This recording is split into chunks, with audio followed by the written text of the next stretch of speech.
Hello and welcome to the latest edition of News Talk. My name is Stephanie and I'm delighted as always to be joined by David. Hi, David. Hi, Stephanie. Hello, everybody. Glad you could join us for our Monday session of News Talk. Absolutely. We're back in our regular slot this week. And we've got, as always, 3 more stories that we're going to be discussing and asking for your comments, feedback, ideas, and any extra bits of information you'd like to add that we perhaps don't already know. Yes, please. We'd love to hear from you, your opinions, your comments, and practice your English with us. Absolutely. Let's get started. So as I mentioned, this is called News Talk. For the next half an hour, David and I will discuss, along with you, news stories that are making headlines around the world. The idea of doing this is to give you the opportunity to practice and improve your English and to increase your vocabulary, because we'll be focusing on 3 keywords for each story. Let's get started with our 3 stories. Yes. So we've got some pictures here. David, would you like to start off here? Yeah, so we're asking the first question, which South Asian country is suffering a severe political and economic crises? And I'm sure everybody knows this one. It's a bit of a tragic story, but a very important one. Absolutely. Again, there's an image there that might help you. Any ideas, type in the chat, post a comment, let us know what you think. Our second story today will be back in Europe, and we're asking which European countries are experiencing temperatures over 40 degrees Celsius, which for Europe is extremely hot. And very much related to that question, we are talking fruit and vegetables, and which vegetable in particular is 95% water. Yes, we'll be thinking about tips and strategies for staying cool in the heat. For any idea which vegetable we're going to be discussing. But more of that later. Let's start off with our very first story today. And of course, this is the story about the Sri Lankan president who has confirmed his resignation. So, after a week of turmoil in Sri Lanka's capital, Colombo, the Prime Minister's office confirmed that President Gotabaya Rajapaksa and the entire cabinet will resign. Now, Prime Minister Ranil Wickremesinghe, who will also step down, has reminded everyone of the importance of following the constitution. Sri Lanka has been hit in recent times by soaring inflation, currency depreciation, power cuts, and terrible fuel shortages. So an awful lot there for the country to deal with, David. It is. It's an incredibly sad story. And I think what's particularly bad is how it's affecting the lives of people every day. Just to give a few examples of how people are having to manage, apparently, there's no electricity for 13 hours a day in an incredibly hot climate. Daily essentials already cost twice as much as they were just a few weeks ago. And I think, that's been across the news a lot is the issue of buying fuel. Even if you can afford to buy fuel, the shortages are so severe. People are queuing up for 2-3 days. It's a really, really dire, bad situation. Absolutely. And I can see in the comments, we've got Michelle, who correctly guessed that, yes, we are, of course, talking about the country of Sri Lanka today. Mohammed, you also got that correct. So well done. I wonder if anybody else has been following this news story and has any more information they would like to add or share or perhaps comment on. Please do so in the comment box in the chat. Yeah. And of course, one of the side effects of what's happening is malnutrition. People just cannot get the right kind of food that they need to feed themselves. Apparently, I was reading that as a coastal nation, everybody lives off fish, but apparently the fishing boats can't go out to fish because there's no fuel. So it's this knock-on effect, isn't it? And an awful lot of things for one country to be dealing with. I mentioned there in the summary at the start, not just the fuel shortages, also the power cuts, currency depreciation as well, and of course local people being hit by soaring inflation. Yeah, a very, very dramatic situation. And I think the protesters very much blame the ruling family, whose name you pronounced perfectly. Thank you, Stephanie. And I won't try. But the family, I think, is almost like a dynasty. It's been in control for many years. And Ricardo commenting there that the country is absolutely broken. I mean, and devastating, isn't it? A beautiful country, very heavily reliant on tourism, known as the Pearl of the Indian Ocean. And I think what a lovely, lovely image that evokes of a beautiful country. And of course, Sri Lanka famous for many things. One of them, of course, tea, big tea producing country. Ceylon tea, the most famous tea. I'm partial to a cup of tea, so Indeed, because of course it used to be known, the country used to be known as Ceylon, didn't it? absolutely, yes. And of course, that history going back a long way there. Also interested to learn that cinnamon originated from Sri Lanka, a fact that I wasn't aware of. But I was aware because I have been, and it is a very beautiful country, and it does rely heavily on tourism. So, of course, that has been wiped out virtually, so making the problem even worse for them. Absolutely. I mean, a country I would love to visit. Absolutely. As David said, a beautiful country and heavily reliant on tourism. I wonder if anybody watching, joining us today, has visited Sri Lanka or maybe actually living, working in Sri Lanka at the moment. If so, please do share your experiences with us in the comment box. Shall we have a look at the vocabulary here, David? Yes, please. So, first of all, Stephanie explains that the country is in turmoil. And of course, that means it's a situation where there is chaos, confusion, and a lack no order. Yes, a very key word for a situation like this. I also mentioned the word constitution. Now, the constitution means the basis, the foundation on which a country should be governed and the rights of the citizens. And this is often contained in a written document. Yes. And so, for example, a country like the US has a written constitution, but unusually, us in the UK, Britain, we don't have a written constitution. That's an interesting fact there. I wonder, anybody watching, if their country has a written constitution. And then, of course, we also mentioned inflation. Inflation, a big issue for very many countries today. And that's when you get a general continuous increase in prices. Absolutely. So again, another frequently occurring word, and you will find that often this vocabulary comes up again and again in different news stories. So very, very useful to focus on it. Let's move on to story number 2.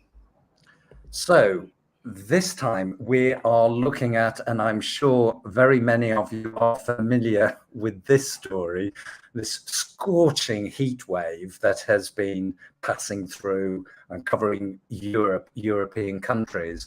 And I wonder if anybody is in a country that has had particularly high temperatures or is experiencing high temperatures now, record temperatures. Certainly there are a number of European countries that are breaking records.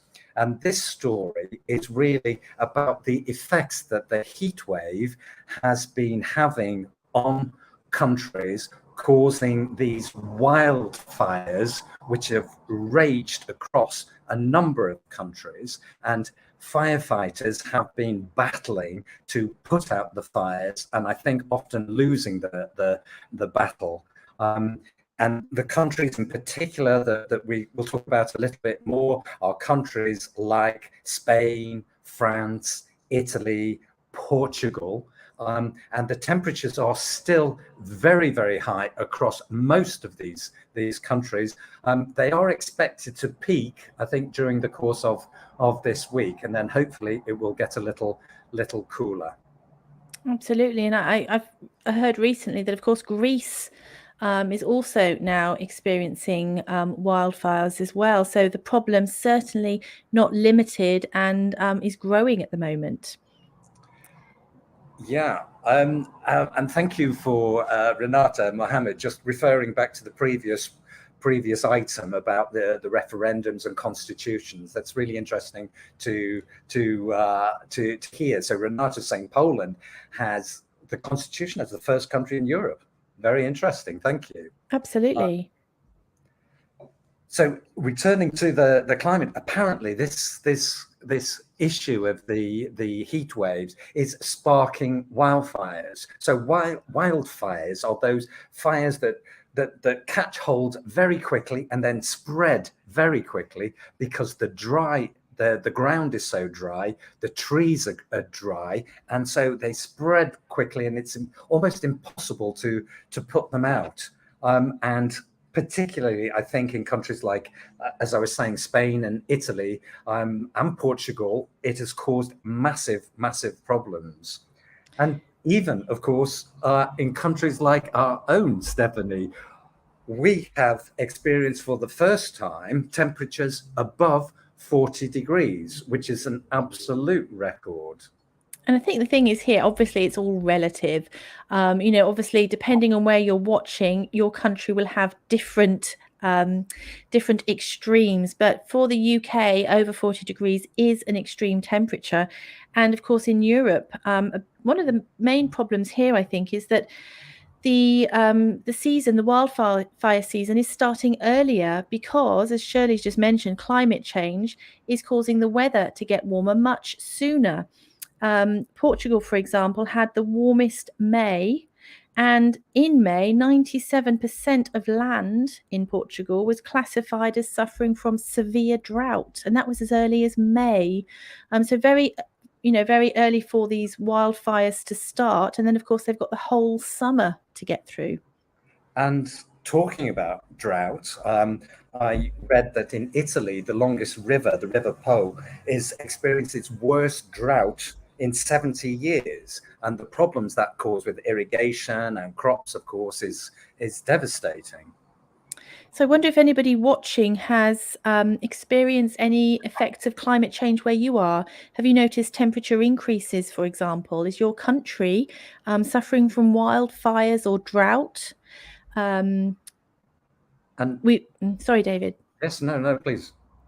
I was just having a look in the chat. Abdul Karim, absolutely, it is horrible, isn't it? Because it's one thing for us to sit here and comment on it, but of course the reality is that people are losing their homes and in some cases their lives. And I think what is particularly concerning is that many of these fires are started unnecessarily, either through carelessness or deliberately. About, excuse me, 85% of fires are caused by humans. And that is a very sad statistic. Really is. I mean, the part of the UK where I live, we've got a lot of natural forest, and there are warnings everywhere reminding the public about the results of carelessness.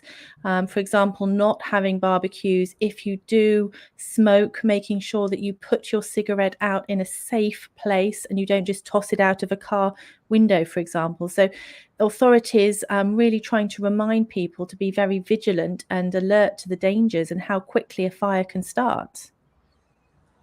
Indeed. And I think also the other part of this is how it affects us as individuals and how we manage with the heat, something we'll talk about in a minute as well. But I don't know if anybody's suffered from the effects of the heat. Apparently, as our bodies get hotter, then our blood pressure lowers and the heart has to work harder. And this can lead to things like exhaustion, sweating, headaches, dizziness. And good point there, Shirley making again about reiterating what I was saying about being careful not to throw cigarette butts away without putting them out properly, and being aware and alert to things that can start a fire, because when the ground is so dry, it starts very easily, doesn't it? It does indeed. And Abdul Karim, I do love your comment. This is all the results of our mistakes against the earth. And I did one little quote from a top EU climate official who desperately wants more action to stop climate change. He says, this is not about saving the planet, it's about saving humanity. And I think that's very, very telling. A very apt quote there. Shall we have a look at some of the vocabulary here? Absolutely. So the first word we've got here, oh, sorry, I've gone one too fast. There we go. The first word we've got, raged. Now, did you notice David used the word rage? Fires raged.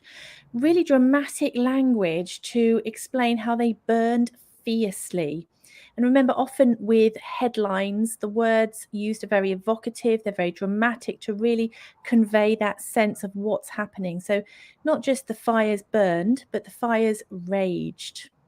And again, I would say that battling as well. It's one of those words that is often used in headlines because it shows that in this case, it's the firefighters fighting very hard, in this case, against the fire.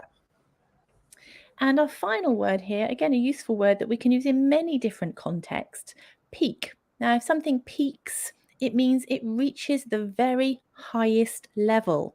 So temperatures peaked in the UK last week over 40 degrees. So to peak means to reach the highest level of something. Now, I gave you a sneak peek of our third story. Shall we move on to it? Here we go.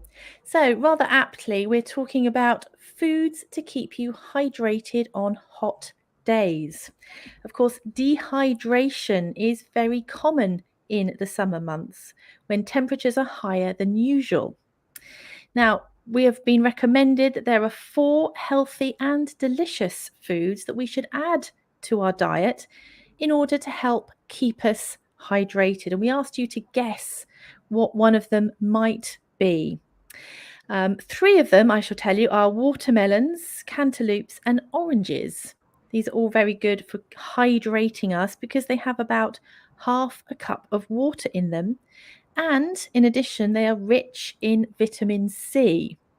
Now, big clue in the picture there. Number 1, in first place, cucumbers. Apparently, this is the best vegetable. Well done, Ali, just typing there, cucumber. Cucumbers are one of the very best vegetables to eat because they are 95% water. Now, the bad news for me is that I don't actually like cucumbers. But if you do, then cucumbers are the food to keep you hydrated.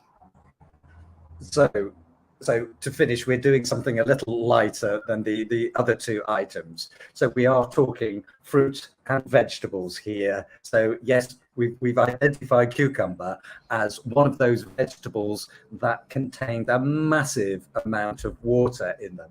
I'm just wondering if anybody's got any ideas of any fruits or vegetables that has a very, very high, over 90% of water in them. Maybe you could type in there.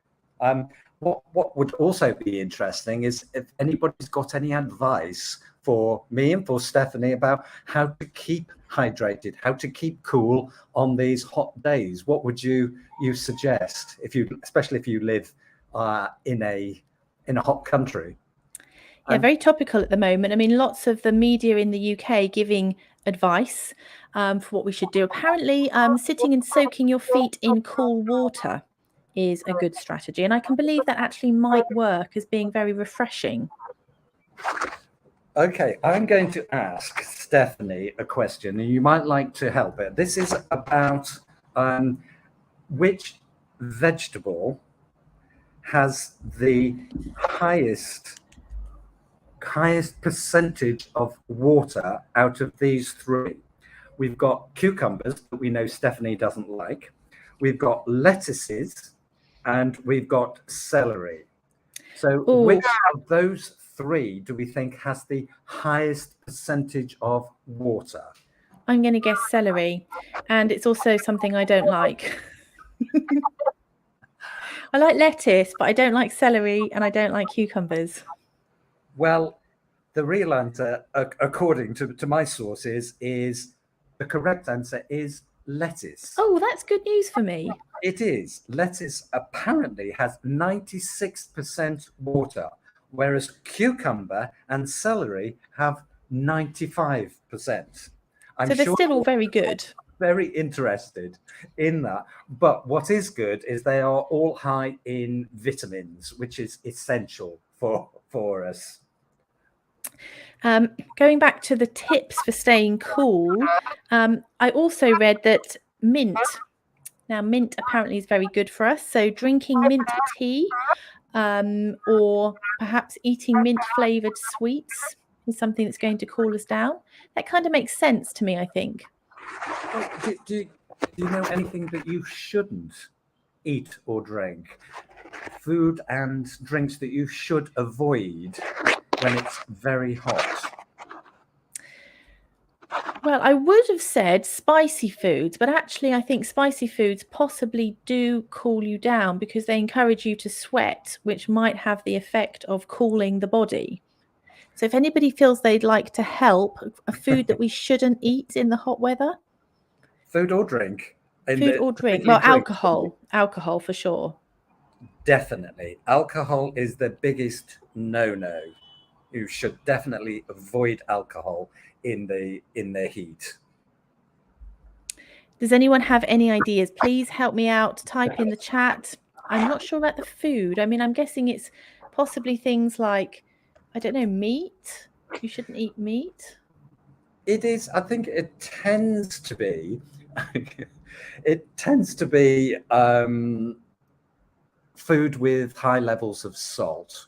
So I Okay. think things like cured meats or fried foods you should potentially avoid.